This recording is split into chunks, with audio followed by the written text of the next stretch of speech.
રૂપેશજી, આ વર્ષ દરમિયાન આપણે જોઈએ તો ખરીફ પાકોની એમએસપીમાં સરકારે વધારો કર્યો.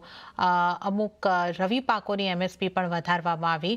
પણ ઇમ્પોર્ટ ડ્યુટીને લઈને જે બદલાવ કોટનને લઈને કરવામાં આવ્યા, એને કારણે કોટનના ખેડૂતો થોડા નારાજ રહ્યા છે. તો ઓવરઓલ સરકારના પગલાઓને જો આપણે મૂલવવા હોય, કઈ રીતે તમે જોઈ રહ્યા છો? ખેડૂતો આનાથી ખુશ હશે, નહીં હોય? અને આવનારા સમયમાં હવે વાવેતરની માટે કયા પ્રેફરન્સ જઈ શકે છે?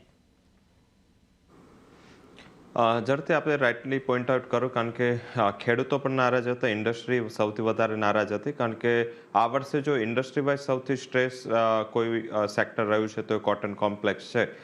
જે કોટન કોમ્પ્લેક્સ ઓલરેડી જ્યારે ગવર્મેન્ટે ડ્યુટી કટ કરી, મીન્સ કે ડ્યુટી ફ્રી આયાતની ઇમ્પોર્ટ અલાઉ કરવું, ત્યારથી મીન્સ કે એ વધારે ખરાબ સિચ્યુએશન થઈ. કારણ કે કોટનના પ્રાઇસ છે આપણે ઓલરેડી ઇન્ટરનેશનલ પ્રાઇઝીસ કરતાં પ્રીમિયમમાં 8-10% પ્રીમિયમ પર ચાલી રહ્યા છે. એટલે આપણે એક્સપોર્ટ કરવું થોડું પોસિબિલિટીઝ કાફી ઓછી હતી. સાથે રૂપી વીક થઈ રહ્યો છે, એનું પણ એક એડિશનલ ઇમ્પેક્ટ છે. એ જે લોકો ઇમ્પોર્ટ કરે છે ઇન્ડિયામાંથી એને પડે. તો એના હિસાબે ઇન્ડિયાની જે કોટનની એક્સપોર્ટ ડિમાન્ડ છે ટોટલી ડ્રાય રહી. અને એની સામે આ નિર્ણય લેવાયો કે ઇમ્પોર્ટ, જે ટેક્સટાઇલ ઇન્ડસ્ટ્રીને રાહત પહોંચાડવા માટેનો આ ઉદ્દેશ હતો.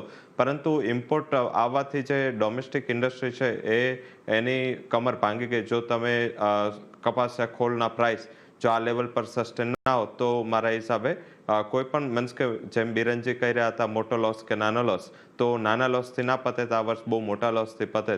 અને જીનિંગ ઇન્ડસ્ટ્રી જોઈએ તો સતત મીન્સ કે ગુજરાતમાં જોઈએ કડી છે, સાથે સૌરાષ્ટ્રમાં રાજકોટ, અમરેલી, આ બધા સેન્ટરમાં જીનિંગ ઇન્ડસ્ટ્રી પોતાની કેપેસિટી કાફી રિડ્યુસ કરી રહી છે. કારણ કે આ વખતે જે પહેલાં ઇમ્પોર્ટ 32 લાખ ગાંસડીનું, 28 થી 32 લાખ ગાંસડી વચ્ચેનું ઇમ્પોર્ટનું એક્સપેક્ટેશન હતી, એ હવે 42 થી 50 સુધી પહોંચી ગઈ. કારણ કે ડ્યુટી ફ્રી ઇમ્પોર્ટ સસ્તું પડે છે. હાલાકી ક્વોલિટી થોડી કન્સર્ન છે. 80ની સ્ટ્રેન્થ ત્યાં છે, ત્યાં ડોમેસ્ટિક કોટન 85ની છે. પણ જે પણ ઇન્ડસ્ટ્રી છે થોડી સ્ટ્રેસમાં હતી, એ લોકોએ ઇમ્પોર્ટ વધારી દીધું. અને આઈ થિંક કે આ ઇમ્પોર્ટ છે એ થોડું કોટન પર પ્રેશર આગળના સમયમાં પણ મૂકી શકે.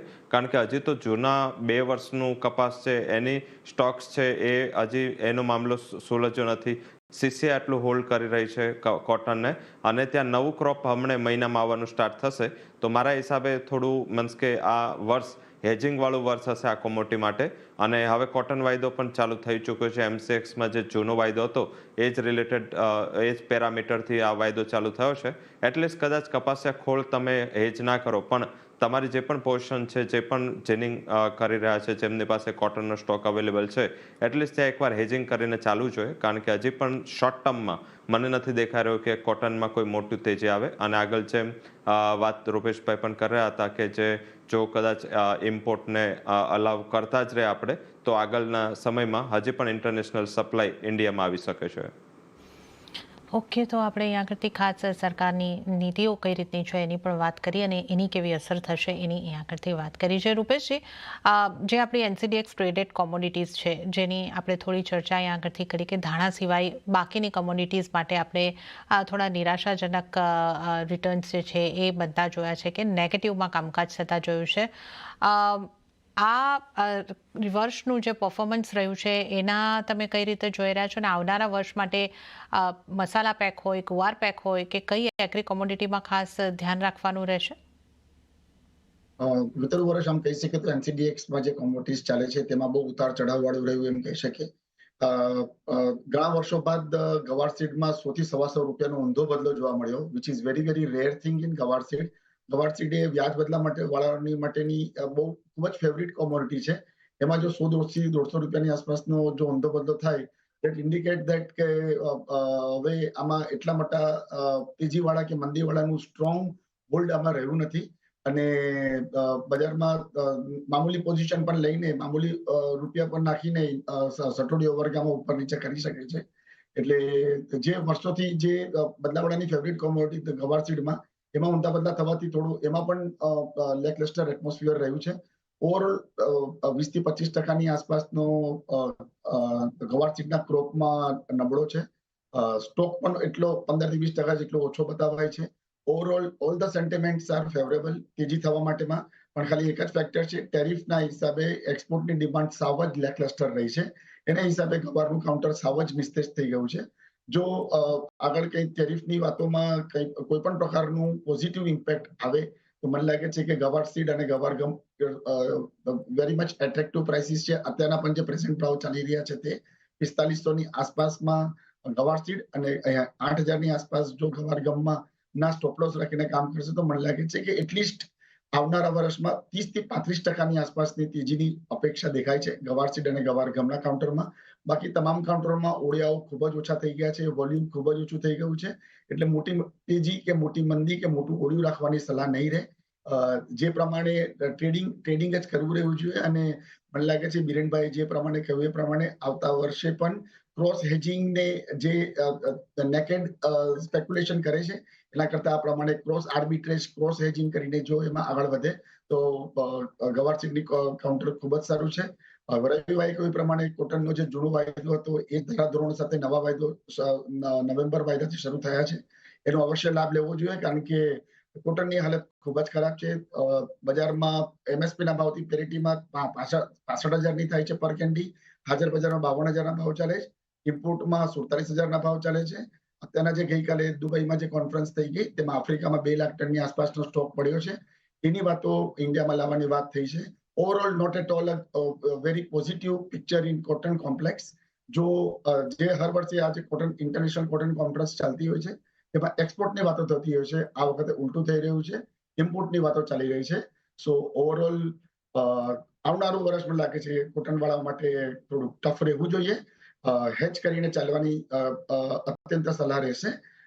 ઓવરઓલ મને લાગે છે કે સોયાબીનમાં પણ 4200-4300ના પીઠાઓ થઈ ગયા છે, એમાં પણ તેજીની અપેક્ષા દેખાય છે કારણ કે જો મધ્યપ્રદેશમાં ભાવાંતરની યોજના આવશે જેમાં મને લાગે છે કે અરાઉન્ડ 400 થી 500ની તેજી આવી શકે છે. સોયાબીન અને ગવાર સીડ મને એમ લાગે છે કે એ કાઉન્ટર પર ધ્યાન રાખવું.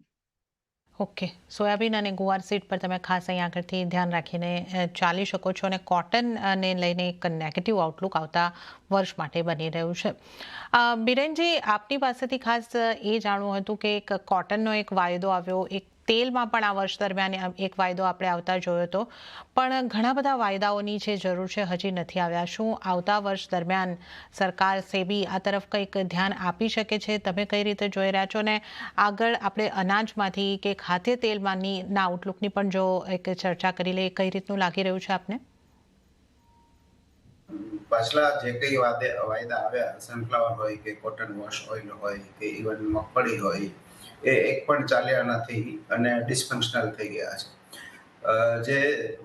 જે પ્રુવન કોન્ટ્રાક્ટ જેને આપણે કહીએ એરંડા કે ધાણા કે મસાલા પેક અથવા તો ગુવાર, તો એના વોલ્યુમ પણ ઘણા ઓછા થઈ ગયા છે. એક રીતે આ ટ્રસ્ટ ડેફિસિટ છે અને જે લિક્વિડિટી આપણે ગુમાવી દીધી છે એ હવે પાછી લાવવી થોડી મુશ્કેલ છે.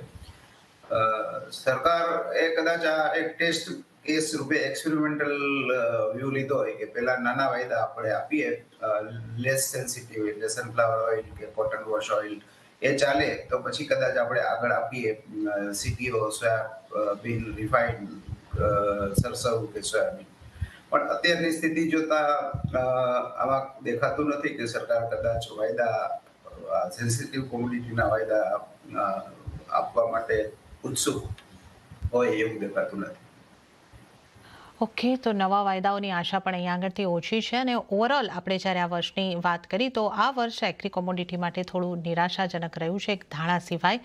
અને આવનારું વર્ષ એગ્રી કોમોડિટીઝ માટે સારું રહી શકે છે અને ત્યાં કોટન માટેનું આઉટલુક એક નબળું છે, તો કોટન સિવાય બાકીની એગ્રી કોમોડિટીઝ માટે આપણે એક પોઝિટિવ આઉટલુક રાખી શકીએ છીએ. આ ખાસ